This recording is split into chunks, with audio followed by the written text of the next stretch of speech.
तर मला कन्फर्म माहिती आहे कुठला स्नेक आहे याच्यामध्ये.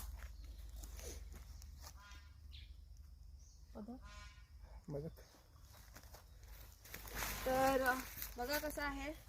आणि अजगर समजशीला याला, अजगर समजायची गलती करू नका. ह्या सीझन मधला सगळ्यात मोठा साप आहे हा. आणि घोणस विषारी साप. आणि पानांमध्ये बघा तुम्ही कसं ब्लर आणि इमेज थोडंसं क्लिअर दिसायला लागलंय. आणि कसा मोठा आहे आणि कलर सुद्धा मॅच होते. आणि कसा तो निघून जायला लागलाय आपल्या वाटेला. त्याला काहीच पडलेलं नाही आहे. पाठीमध्ये किती लोक आहेत काय आहेत. तो आपला खाऊन पिऊन मस्त सुस्त निघून गेला. आणि असंच करून असे जसं आम्ही जंगलमध्ये जातो तेव्हा आमच्याकडनं सुद्धा चुकी वगैरे होऊ शकते. चुकीला जरी माफी नाही आहे. ह्या पानांमध्ये मॅच होतो आणि असं पानांमध्ये मॅच होतो आणि म्हणूनच बाय मिस्टेकली बाईट सुद्धा होत राहतात. आणि अजगरच समजलेले भरपूर जणांनी अजूनपर्यंत नोव्हेंबरमध्ये सुद्धा, म्हणजे आता सुद्धा आम्हाला जे रसल स्वायपरचे कॉल आले ते भरपूर लोकांनी असंच म्हटले की अजगर आलाय.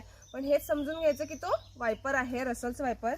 घोणस म्हणतात मराठीमध्ये. तर तुम्हाला काय वाटलं? हा सगळ्यात मोठा होता. खूपच मोठा होता. म्हणजे असं अजगर सगळंच दिसत होता. हा खूप असा मोठा जाड. ते चूक पण होऊ शकते आमच्याकडनं की तो पायथन आहे म्हणून चुकून पकडायला पण जाऊ शकतो. बिनविषारी आहे तो. करेक्ट आहे. भरपूर जणांनी असं झालंय सुद्धा. नॉट इवन म्हणजे रेस्क्यूअर्स कडनं पण चूक झाली. आणि जे रेस्क्यू वगैरे करत नाहीत त्यांनी सुद्धा फार चुकी केल्यात. आणि हे जे बाईट सुद्धा आता जास्त व्हायला लागलेत. तर काळजी घ्या. शेतात वगैरे काम करताना किंवा कुठेही काम करताना थोडं काळजी घ्या. आणि तुमची रक्षा स्वतःच करा आणि सापांची सुद्धा करा. धन्यवाद.